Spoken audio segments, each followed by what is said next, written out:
So season 2022, sixth one around. How's preseason been so far? And I'm sure you're looking forward to getting into all the action. Yeah, so excited. Obviously it's 4 more sleeps away, I think someone put on their post. So really, really excited. Obviously it's felt like a long preseason and a preseason with a bit of unknown at the end of it, and having to be flexible with all the rules, which every team has to be. So just looking forward to, that first bounce and getting out there finally and playing. And has your own preparation been any different this time around, just with your knee and everything? Yeah, I've had a great preseason. I'm really, really happy with how it's gone, and I feel fantastic, which is good. And it's nice to be able to come into a game round one feeling 100% ready to go. So it's going to be a fantastic game, obviously against the Lions. Looking forward to playing them, and a great team, and it's going to be a great venue up at South Adelaide, which is home to a lot of football fans here in South Australia. A lot of great women's teams up there, so we're looking forward to hopefully getting a good crowd show up and watch us play. Great, thanks. I'll flick it over to everyone. I won't hog all the questions. You're right. Sim from the Ties, are you on? Yeah. How you going, Erin? Hey, Sim. I think it was in June. I think you kind of said, you'd set your sights on, extending your career beyond this coming season. Yeah, is that still the case? Do you still think, do you still go into the season, not thinking that this one might be your last? Yeah, honestly, Sim, every season I kind of just play it by, it could be my last, just given age and obviously some injuries that I've had in the past. But honestly, I feel fantastic. So, a lot of luck has to go into it, and getting through a season healthy as well. So I'm just really, really fortunate that I've had a really solid preseason, and I feel great. So, if I pull up at the end of this season feeling good, then why not? But there's a lot of games between now and then, so we'll see how we go. Yeah. Do you see there being maybe a role change for you to, you said the injuries, with the stuff you spoke about before? Honestly, I'd like to play as long as I can, and having a brother-in-law, Sean Burgoyne, who just recently retired from a fantastic career, and my dad obviously played football, and all of their advice is, play as long as you can.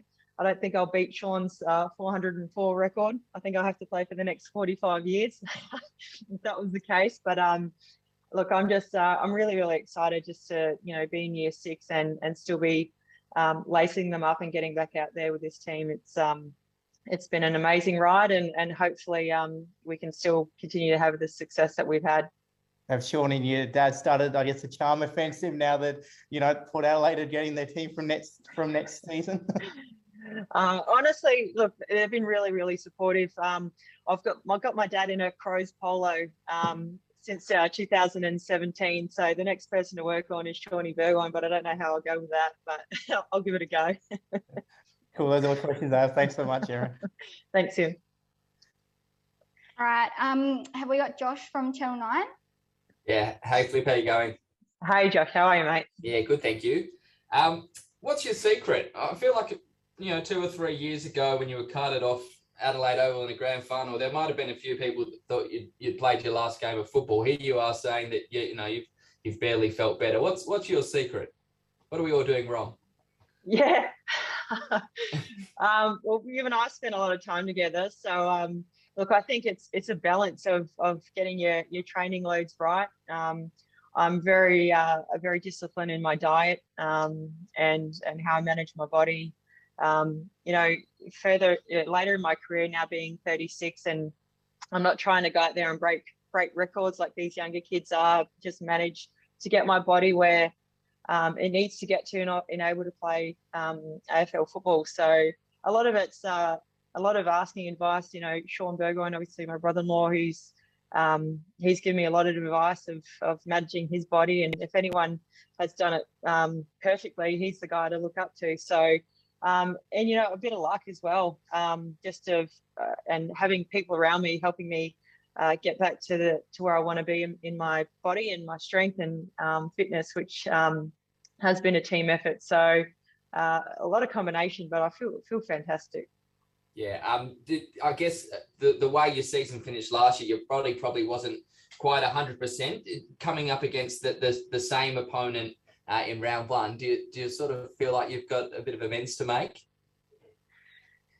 Oh, look, if there's anyone you want to play round one, it's the team that beat you in a grand final. But look, it's a massive race for where we want to be, which is in the last game again in a grand final. And Brisbane are a fantastic team, and it's no better team to play against to test to see where you're at this time of the year. So look, it's going to be absolutely on for sure, and it's going to be a cracker of a game, and no doubt I know the team. We're really looking forward to playing them again. So we've wanted to play against them again since April. All the captains had their say yesterday on who was going to finish where. I think only one had the Crows making it granny. Do you think you're flying on the radar a bit? Yeah, look, it's the competition's so tight, and it's one or two games that could separate from you making the finals. So it's going to be a tight race. I'm not worried about the predictions. I've been in predictions before where we weren't picked and we did pretty well. So I love where the team's at the moment. I love where the young girls have pushed us old girls now to get better. It's a fantastic vibe that we're training with. So we're just hopefully going to continue to carry that into the start of the season. Matthew Richardson said his phone's always open to you a few months ago, and said that they've made no desire that they would love to have a female first head coach. Has Port Adelaide reached out to you about what your plans are for next year? Look, I haven't had a conversation with them, no. So, look, I know they're obviously really respectful for all the players that are playing this year. No doubt they'll be contacting a lot of us South Australian girls to see, what our plans for next season. And, if you're Port Adelaide, you definitely be poaching Adelaide Crows players. So, look, I'm honestly just focusing on this season. We've got we're hoping to make a grand final, get back to where we were last season. I'm completely focused on playing with the Adelaide Crows, and after the season, we'll see how we go. Great, thank you. Channel 7, who have we got from 7? It's Andrew Hayes here. Yep. G'day, Erin. How you going? G'day, Hazy. I think I probably only got one question for you. It's a bit of a broad question. Just at this stage of your career, what's driving you? And I know the stock standard answer is premierships and things like that, but I did see in the Herald Sun in the top 30, they've got you slipping down just a little bit. Like, is there a part of you that wants to prove a lot of these people that you should be right at the top? Honestly, not really, Hazy. Like I love playing footy because I just love playing footy, and I love the girls that I get to play with. I have young kids, and I think the biggest factor that's really driving me now in this stage of my career is playing in front of them, like my dad did when I was younger, and being a part of his journey and his career, and being somebody that a young kid looks up to and hopefully aspires to be. And so passion is really what drives me, still driving me even at the age of 36. And if I wasn't in love with the sport, I wouldn't be playing it, that's for sure. Last question, just with the whole COVID situation, it's popping up everywhere. Are you, yeah. I mean, are you scared to go out of the house with the season just around the corner?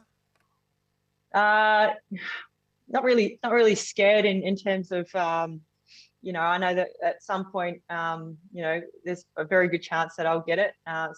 Probably everyone in our team will get it. Hopefully it doesn't happen. I think the biggest thing is just being as cautious as possible because, it's, with the season that it is quite short. And so if you miss one game and, you could likely, if you do get the virus, you could actually potentially miss 2 games. So we're just being so careful in what we do. Even doing weights with masks on when we are inside the club. So, look, we're doing our best to try to avoid getting it, but, you never know what could happen. I've got, kids starting school, hopefully at the end of the month.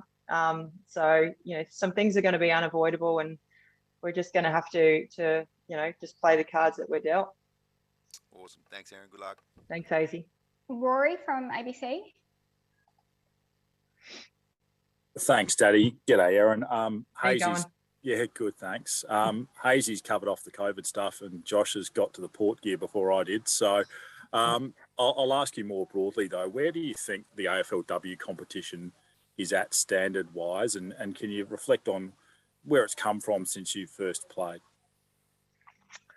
Yeah, look, I remember when I first walked into the club, it was late 2016, and girls were, had never been a part of an elite program. Some girls had never picked up a weight before, and to see, I suppose, the development both from a skill fundamental point of view and also from just a physical point of view has been incredible. And the standard is just so incredibly high. You see these young girls that are coming through, they're being drafted, that have already spent 4 or 5 years in a pathway development program, already working on those skill fundamentals and already having a head start, and they're just coming in, kicking both sides of the body, handling both sides of the body, and pushing this incredible competition even further, which is fantastic. And it's exciting.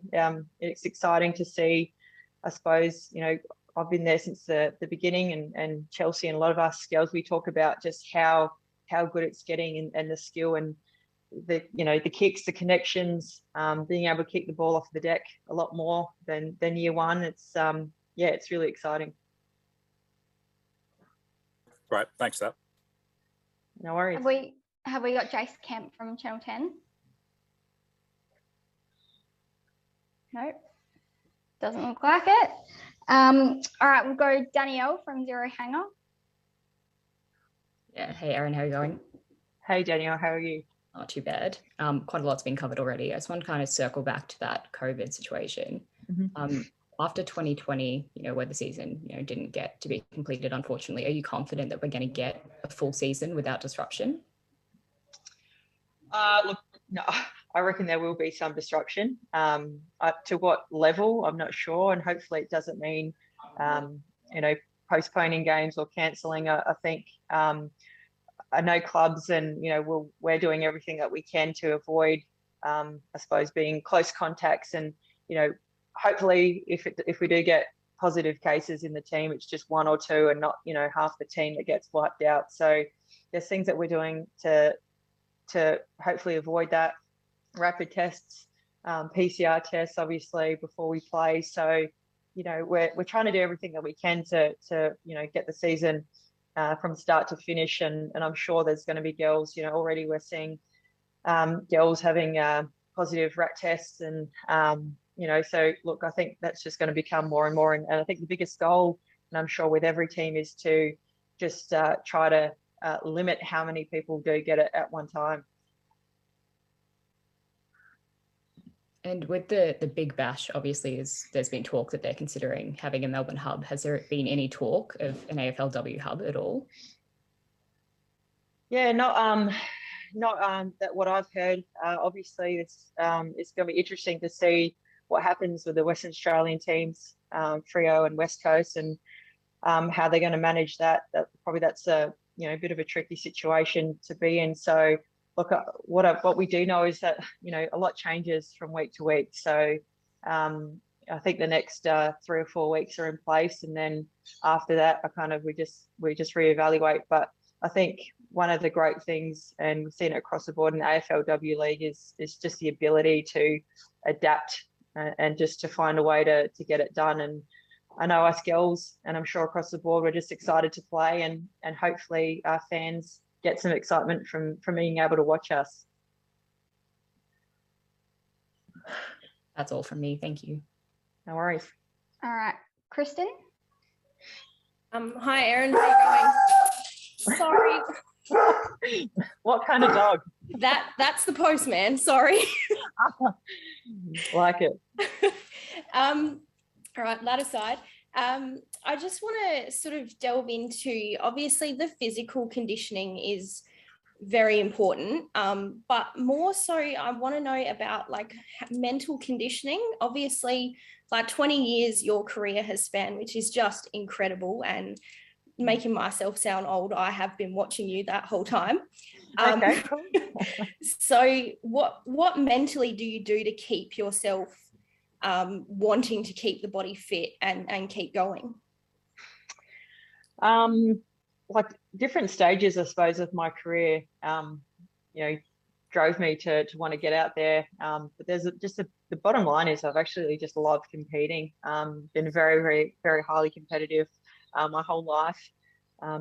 Even expanded from when I was young, and even playing shooting hoops in the driveway with Dad, and he'd never let me win, and I would do whatever I could to try to beat him. So I just really love competing and getting out there and just seeing how far I can push the limits, and I love, the winning and losing is all part of it, all part of loving the sport. And having changed, I suppose, basketball to footy was a really good time, because I felt like with basketball, I was kind of coming to an end of being motivated to keep going with that sport, and I felt like I'd given everything that I had, and there wasn't much more there to give from a playing point of view. So it was nice to have a refresher in a sport and come over to play football, and something that I played when I was younger and absolutely loved. So getting out there and competing and like I said before, having my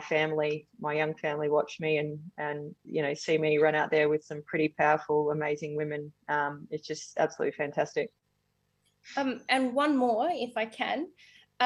You mentioned before about, the girls when you first came over not having picked up weights and things. Do you think that your time in the elite sports helped you to bring that culture not only to the club but also to the competition as a whole?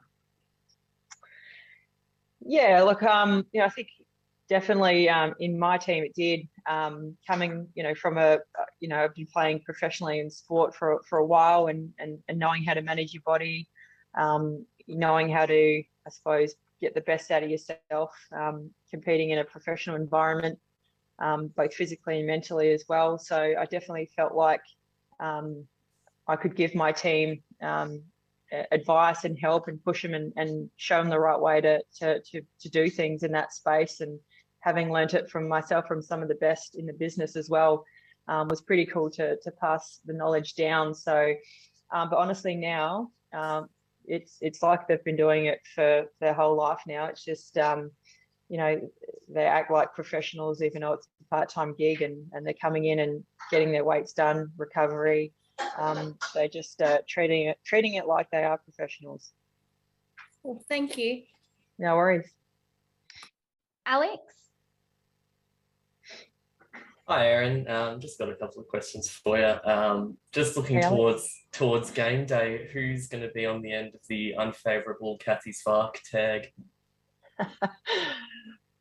Good question. God, do you know? Do you know something that we could find out? I'll let Doc know if I do, but Noffy, Hatchie, who's going to be copping it? Yeah, look, I think probably one of those two, I would imagine. Absolutely. She's a fantastic player.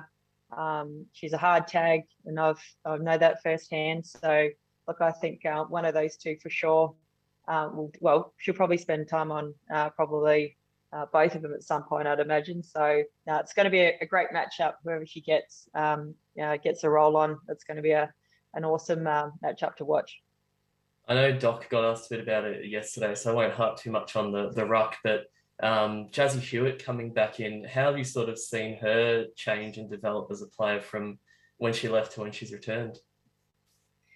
Yeah, well, she's just slotted in beautifully. It's almost like she never left. She's very well respected in our team and works really hard. So, she's such an incredible athlete. She offers obviously aerially. She's got a great tank, so she can move. So I'm not sure where she'll play, where she'll start, but she adds some different dynamics that others don't bring. So it's exciting to have her back, and I know we really appreciate her coming back.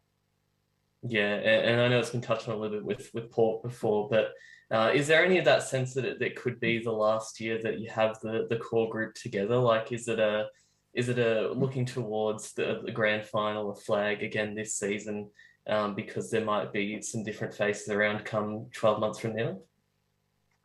Yeah, look, I think eventually that will probably could happen. But I think right now, we're so just focused on this year, and every single year that you come into a season, it's hard to get to the top. It's hard to win a grand final.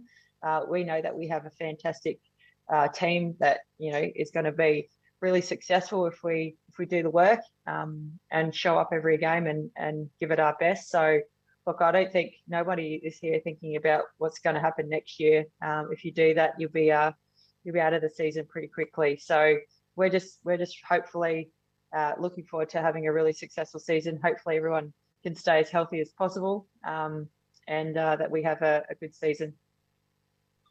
Thanks, Erin. Thanks, Alex. Have I missed anyone? Please jump in if I've missed anyone.